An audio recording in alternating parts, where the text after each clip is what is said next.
나이가 들어서도 자녀들이 늘 찾아뵙고 싶어하는 부모가 된다는 것은 어쩌면 자녀를 키울 때보다 더 깊은 지혜가 필요한 일입니다.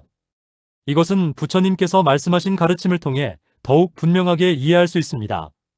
우리는 부모로서 자녀를 사랑하는 마음을 넘어서서 그들의 삶을 온전히 존중하는 법을 배워야 합니다.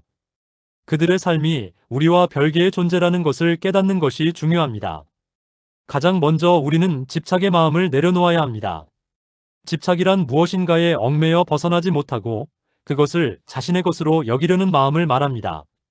자녀를 향한 부모의 사랑은 매우 자연스러운 것이지만 때로는 내 자식이라는 생각에 갇혀 그들의 삶의 방향을 우리가 정해주려 하거나 우리의 뜻을 무의식적으로 강요하게 됩니다.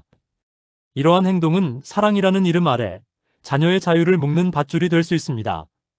부처님께서는 모든 존재와 현상은 서로 연결되어 있으나 그 어떤 것도 고정된 실체가 없다고 가르치셨습니다.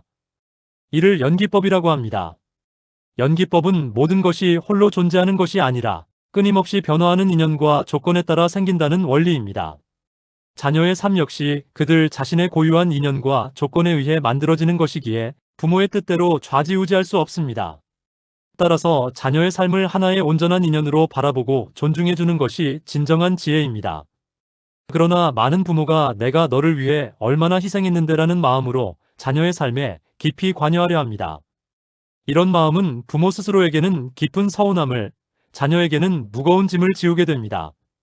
부처님께서는 고통의 근원은 집착이라고 하셨습니다. 자녀의 삶에 대한 집착은 결국 우리 자신에게 고통을 가져올 뿐입니다. 자녀의 결정이나 삶의 방식이 우리의 기대와 다르더라도 그것을 인정하고 받아들이는 것부터 시작해야 합니다. 이것은 단순히 자녀의 뜻에 따르는 것을 넘어 우리의 마음을 평화롭게 하는 수행입니다. 다음으로 우리는 잔소리 대신 자비와 연민의 마음을 보여야 합니다. 자비는 모든 존재에게 기쁨과 행복을 바라는 마음이고 연민은 고통받는 존재의 아픔을 함께 나누려는 마음입니다.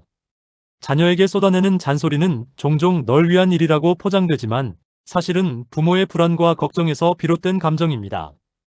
이러한 감정은 자녀에게 부담을 주고 마음의 문을 닫게 만듭니다. 우리는 자녀가 겪는 어려움을 들을 때 섣불리 조언하거나 해결하려 들기보다 그저 조용히 그들의 이야기를 들어주는 것이 더 중요합니다. 부처님께서 가르치신 8정도 중에는 올바른 말과 올바른 행동, 올바른 생각이 포함되어 있습니다. 올바른 말은 진실되고 친절하며 듣는 이에게 이로운 말을 하는 것입니다. 잔소리는 때때로 진실에서 벗어나고 친절하지 않으며 듣는 이의 마음을 괴롭게 합니다. 자녀가 겪는 어려움을 있는 그대로 받아들이고 그들의 고통에 진심으로 공감하는 것이야말로 자비와 연민을 실천하는 것입니다. 이것은 부모가 해결사 역할을 자처하는 것이 아니라 자녀의 마음을 어루만져주는 것이 진정한 힘이 된다는 것을 의미합니다. 그럼에도 불구하고 가장 중요한 것은 부모 스스로의 삶을 풍요롭게 가꾸는 것입니다.